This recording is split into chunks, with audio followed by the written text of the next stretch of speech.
Welcome back to 14 Victor Echo, and this episode is the most expensive storage shelf that a builder can buy. What is your favorite storage shelf that we've used during the build? I don't know. I mean, the ones from Home Depot are... Yeah, that $200 Home Depot one is pretty good. Oh, well, that's not the one we're talking about. So I did upgrade and buy an $80,000 storage shelf for you. It doesn't hold as much as the Home Depot shelf. But it's in a good location. It's in a good location, and it's harder to move because it's heavier than that one. There is no moving that. No, not without a pallet jack. I don't even know what we're going to do there. So our infamous Lycoming storage shelf, and the story of how a big chunk of our garage got taken up by a cardboard box that we have not even opened. He has been begging me. I just want to open it. I just want to look at it. I just want to open it. Please, please, I just want to hug it. But what did Chris tell you? Chris said, do not open it. It is preserved. It is packed. Do not open it until you're ready. Thank you. Chris, you're right, but you're not right. I want to hug that engine. So, with our life events that we've talked about, we had a decision to make.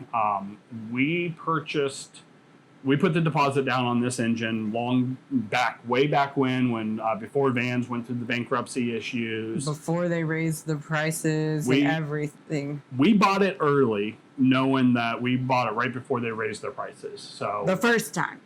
First time, I don't know, it was so many times ago. Yeah. So the deal we got in this engine was fantastic. And at that time, the wait for a Thunderbolt was obscenely long, but that worked in our favor because we didn't need it. We figured, why not get it at the price we want, take the timeline that we need, then bankruptcy, then small price adjustment. Even with that price adjustment, we are still far less for this engine than if you were to buy it today. And we got it the way we wanted it. Custom colors. We went back and forth with the team at Lycoming on would this color or that color be better, and they were really...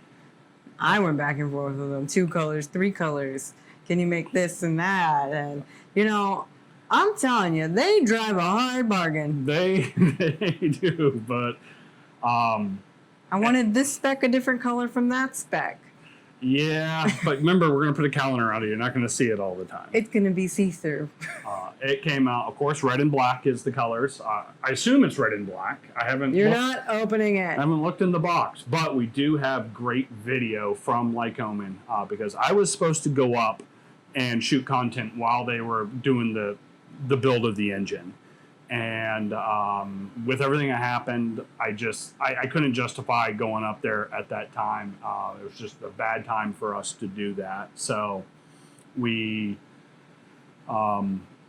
Brock at Lycoming shot some amazing footage of different stages of our engine being built. And I feel so bad I've held on to that footage for so long and haven't published it because I know he put a lot of effort into it. And there's like one technician that shows up over and over and over again working on our engine. I sure hope he's coming to Oshkosh because I want to shake his hand.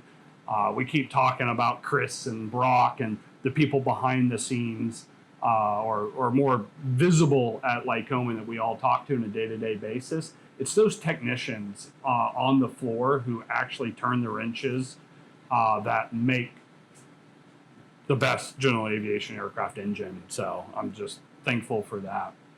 But everything from, putting together the early parts of the engine to painting it, to getting the cylinders just right, and then test running it on the engine stand.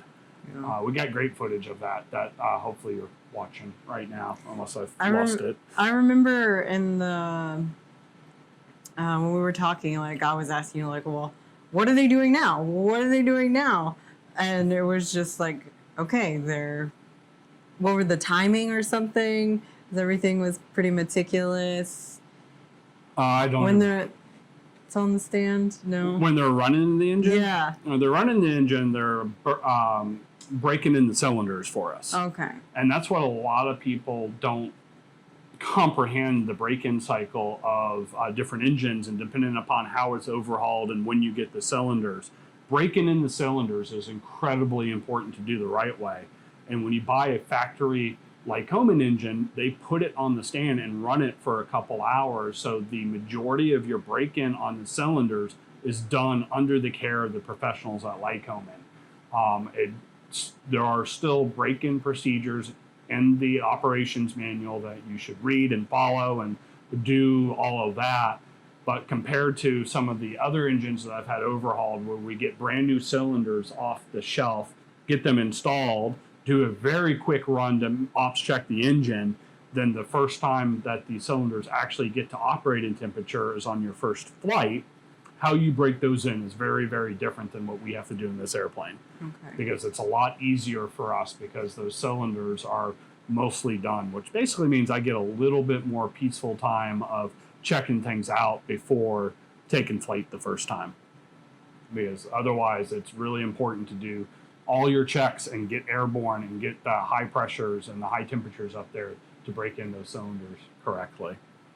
And the pictures and footage of the final assembly, and it was just like, oh, that's so pretty. Yeah, we did get video of the engine going into the box. Then that box showed up, and then the sent FedEx freight, and he dropped it off, pushed it here into the corner, and then stuff started. Fitness equipment and other random tools just started accumulating on top of it. There's some Clecos on there too. There are some Clecos and some airplane tools on top of it. Yeah. So, but it's been sitting there. We are pushing a year into our delayed warranty, so we got about another year before the warranty starts on it. So it means the plane has to be done within the next year. Yep. So it is time we get back to work on this. So Lycoming, I'm sorry, you do not build the best storage shelf on the market. Our $200 Home Depot shelf, that's where our stuff gets stored. If you just made it a little bigger. We could have gone with the 6-cylinder. Oh gosh. But you may not make the best storage shelf, but you do make one amazing general aviation engine that I cannot wait to fly behind and have our family fly behind. So keep doing what you do best and leave storage shelves to Home Depot. See you next time.